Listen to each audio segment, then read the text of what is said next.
नमस्कार, मैं सुरेंद्र भाटिया। पल पल में आपका स्वागत है। दोस्तों, ये एक मैप हम आपको आज दिखा रहे हैं जिस पर लिखा है जमुना सरस्वती घग्गर लिंक, और इस पे हम बात करेंगे। और हमारे साथ इसके विशेषज्ञ हैं मान साहब, गुरजीत मान जी, जो सीनियर जर्नलिस्ट हैं, इसके अतिरिक्त चिंतक, कृषि के जानकार हैं, और इस पे हम कई बार पहले भी बात कर रहे हैं। और ये आज बात इसलिए आई है, कल हरियाणा व राजस्थान के बीच में एक समझौता हुआ है मान साहब जी। अमित शाह जी के लीडरशिप में, उनकी हाजिरी में हरियाणा के मुख्यमंत्री नायब सिंह सैनी जी और राजस्थान के मुख्यमंत्री भजनलाल शर्मा जी।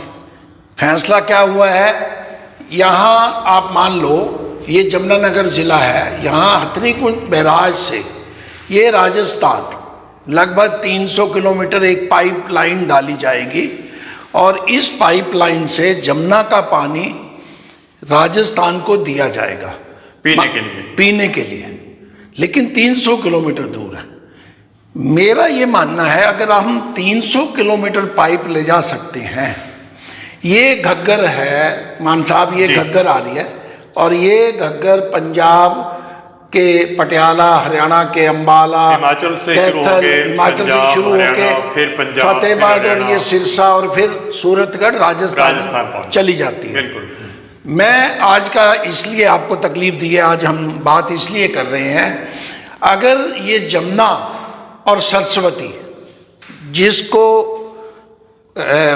उसके उद्यम पे काम चल रहा है, अभी सरस्वती को हम प्रवाहित करें जी, जो मूल रूप से पहले वर्षों साल सैकड़ों वर्ष पहले फिर से जीवित करें जी। तो इस पे हम बात करेंगे। मान साहब, कल का जो समझौता हुआ है उसके बारे में क्या कहेंगे? जी, कल का समझौता जो भी हुआ है प्रोग्रेसिव है, स्वागत है। लेकिन कई बातें ऐसी होती है कि अगर आपके पास दो रूट्स हैं कहीं जाने के, एक तो आपने यहाँ से नज़दीक के किसी गांव में सीधा 40 किलोमीटर जिसको बोलते हैं क्रॉस फ्लाइट जाना है, और एक आप उसको घुमावदार तरीके से दूर से जाते हैं, तो देखिए आप चूज़ तो यही करेंगे जो सरल और सीधा हो। तो वो रास्ते की बजाय जो आपने सुझाया कि पहुंचाना तो पानी है ना, एक संकरी पाइप से आप पानी 350 या 300 किलोमीटर लेकर जाएंगे, तो आप अपने शहर में ही देख लीजिए कि थोड़ी सी दूरी पाइपें हैं और रोज़ ही वो कहीं लीक हो रही हैं, कहीं फट रही हैं। ये ठीक है कि टेक्नोलॉजी ने बहुत तरक्की की है, और हम कामना करते हैं कि ये प्रोजेक्ट भी सफल हो। लेकिन जिस तरह की ज्योग्राफी है उसमें दिक्कतें आ सकती हैं, और जो ओपन चैनल्स आज तक चलते हैं, नहरें हैं, नदियाँ हैं, सबसे बढ़िया दुनिया में तो वही है। मान साहब, भारतीय जनता पार्टी की सरकार देश में, प्रदेश में लगभग 11.5 वर्षों से चल रही है। हम उन्हीं के सबसे बड़े नेता अटल बिहारी वाजपेयी जी को याद करेंगे जी। अटल बिहारी वाजपेयी जी दो चीज़ें लेके आए। एक वो लेके आए पूरे जो है देश को सड़क से जोड़ना का प्रधानमंत्री सड़क योजना जी। उनके विजन के अनुसार पूरे भारत के चारों तरफ सड़कें बन गई हैं या बन रही हैं। एक वो नदी को जोड़ने की बात लेके आए। हमने कई बार ये क्यों हमारे दिमाग में आया, और कुछ आप जैसे मित्रों ने सुझाया, हम सतलुज जमुना लिंक नहर पे वर्षों से 80 के दशक से हम पंजाब और हरियाणा आपस में झगड़ रहे हैं, बल्कि और भी पुराना 1966 का ही 1966। लेकिन क्योंकि उसमें उस समय कपूरी गांव में गरमाया नहीं था, लेकिन कपूरी गांव में इंदिरा जी ने उसका शिलान्यास कर दिया था। 86 जब बंसी लाल जी थे तो लगभग 90% सड़क वो नहर बन गई थी। फिर पंजाब की अमरिंदर सरकार ने उसको डी नोटिफाई कर दिया। अब वो बनने की कोई संभावना नहीं, पॉलिटिकल लोग चाहे जो मर्जी कहें।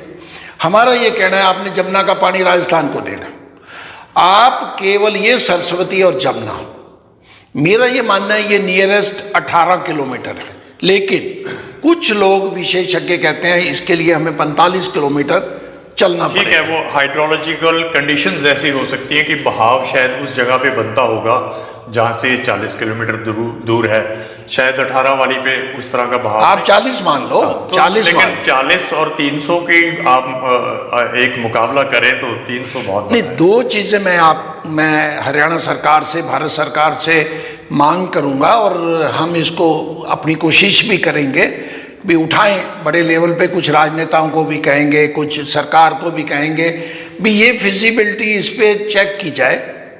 और अगर जमुना और सरस्वती को जोड़ दिया जाए ओपन नहर से, जो 40 किलोमीटर हम मान लेते हैं, वैसे विशेषज्ञ 18 से लेके 40 किलोमीटर मानते हैं, कुछ 35 कहते हैं, कुछ 18 कहते हैं, कुछ 35 से ज़्यादा 40 तक कहते हैं। चलो आप अधिकतम लेकर ही चलेंगे, 40 बनानी ही पड़ेगी। हाँ जी। और जब हमारे देश में बड़े बड़े नेशनल हाईवेज बन रहे हैं, भारतमाला प्रोजेक्ट बन रहे हैं, ये तो नहर है, नहर में तो बेसिकली आपको एक खुदाई करनी है, और अगर आप उसको पक्का करें तो उसकी लाइनिंग करनी है, और कच्ची भी चलती रहे तो यमुना भी कच्ची। नहीं, आप जो पाइप 300 किलोमीटर डाल, जी हाँ, उसको 7 गुना ज्यादा डाल, हाँ, और अंडरग्राउंड। जी हाँ, आप 40 किलोमीटर पाइपलाइन से जमुना का पानी घग्गर में लाएं।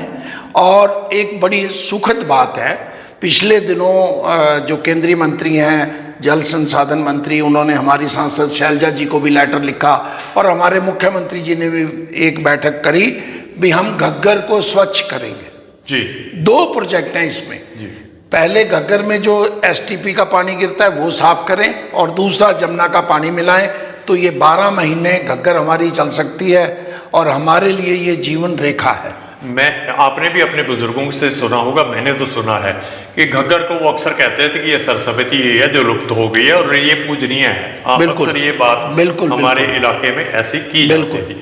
और अगर मैंने थोड़ा वो कागज पे लिखा था, दूर रह गया है, हिस्टोरिकल फैक्ट है कि सरस्वती, यमुना का पानी सरस्वती में होके घग्गर में जाया करता था। लेकिन जो हाइड्रोलॉजिक वैज्ञानिक हैं वो कहते हैं कि बाद में कुछ टेक्टोनिक मूवमेंट्स जो धरती की स्थिति बदलने वाली होती हैं, उसके बाद वो रूट था वो बंद हो गया। लेकिन एक पुरानी कहावत ये भी है कि पानी कभी अपना रास्ता नहीं छोड़ता। आप देखिए जब भी कहीं फ्लड आया तो शहर में भी तो उस रास्ते से आ जाता है जिस पे घग्गर, तो कहीं ना कहीं वो लिंक तो है। ये ठीक है कि वहाँ कोई पहाड़ी बन गई होगी, कुछ वहाँ पे धरती ऊंची हो गई होगी, लेकिन आज की जो मशीनें हैं बड़ी बड़ी, पहाड़ काट के सड़कें बन जाती हैं, तो ये तो एक छोटी सी 40 किलोमीटर लंबा चैनल है, और जो शायद बहुत चौड़ा नहीं होगा क्योंकि पानी जितना उसमें मूवमेंट करानी है उतने की उसे कई बनेगा। देखो लगभग 20,000 क्यूसिक से अधिक पानी राजस्थान नहर में चलता है 12 महीने। जी। राजस्थान कनाल कब बनी? 1954-1956 के लगभग। सतलुज से, नंगल से लेके बीकानेर तक अगर राजस्थान कनाल बन सकती है, जिसकी लंबाई लगभग 500 किलोमीटर के लगभग है, और वो बन सकती है 20,000 क्यूसिक की नहर, तो ये 500, 1000, 2000 क्यूसिक की नहर। और उस टाइम कोई मशीनरी भी नहीं मशीनरी होती थी। और इसके साथ ही मैं फिर से दोहराना चाहूंगा कि जो वाजपेयी साहब का विजन था उसमें शारदा यमुना लिंक कैनाल भी था। अगर ये दोनों बन जाते हैं तो न तो कभी यमुना सूखेगी और न ही कभी घग्गर, जिसे मैं तो सरस्वती ही बोलता हूँ, वो भी हमेशा पानी रहेगा। और उसकी साफ सफाई जो एनवायरमेंटल एनजीटी कंडीशंस है वो कंप्लायंस करना सरकार की जिम्मेवारी भी और कानून भी मांगता है।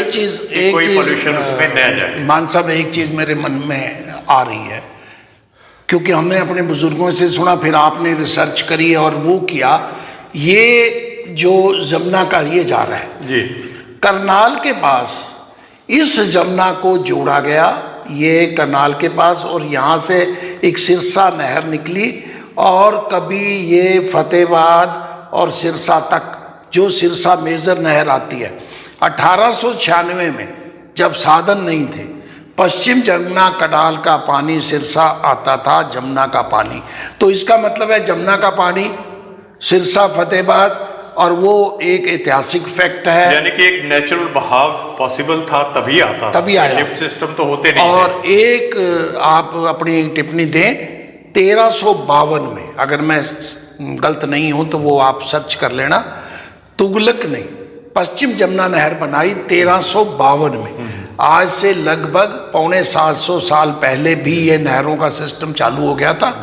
और 1896 जो बात में सिरसा मेजर नहर जो अपने शहर के बीच से गुजरती है, जो टेल शहर में ख़त्म होती है, तो वो बन गई थी। तो जमुना का पानी का नेचुरल फ्लो जो है वो सिरसा, कैथल, फतेहाबाद, सिरसा, फतेहाबाद, कैथल, जींद, यहाँ और ये हो सकता है? आप लास्ट टिप्पणी क्या बिल्कुल, देखिए आप नक्शे में भी ये सारी नदियां बिल्कुल एक ही तरफ से आ रही हैं और आपस में थोड़ी थोड़ी दूरी पे है नक्शा। चाहे आप हरियाणा का, में मोटा मोटा अंदाज़ा तो है ही कितना डिस्टेंस है, और लगभग एक ज़िले में ही इनका मेल हो रहा है। और सबसे ज़रूरी तो मैं बाद में एंड में ये टिप्पणी करना चाहूँगा कि अक्सर हम बात सुनते हैं कि पानी की बहुत कमी है। मुझे लगता है पानी की कमी नहीं है, पानी की मैनेजमेंट अच्छी नहीं है। अगर हम इस सब पानियों का एक मैनेजमेंट से अच्छा उपयोग कर सकें तो मुझे नहीं लगता कि आने वाले 50-100 सालों में हमें कोई पानी की कमी आएगी। लेकिन इसके लिए एक बड़ी स्ट्रॉन्ग पॉलिटिकल विल पावर की ज़रूरत है, जिसमें कोई भी पॉलिटिक्स ना आए कि ये फ़लाँ स्टेट की है, यहाँ पे फ़लाँ का राज है। इसको केवल भारत की नदियों और भारत के पानी के संसाधनों को सोच करके अगर मैनेज किया जाए तो ये भविष्य की जो हमारे आने वाली जनरेशन्स हैं उनके लिए ये बहुत ही एक स्वर्ण समय होगा। तो मान साहब आप आए, आपने अपने विचार रखे, हम इस पे फिर बात करेंगे। और ये इसके साथ साथ पानी अनेक बार अगर सरकारें चाहें तो बहाव के उल्ट भी चलता है, वो हम उस पर फिर किस दिन डिस्कस करेंगे। वो क्या है? हिसार घग्गर ड्रेन, बड़ी मज़ेदार बात है।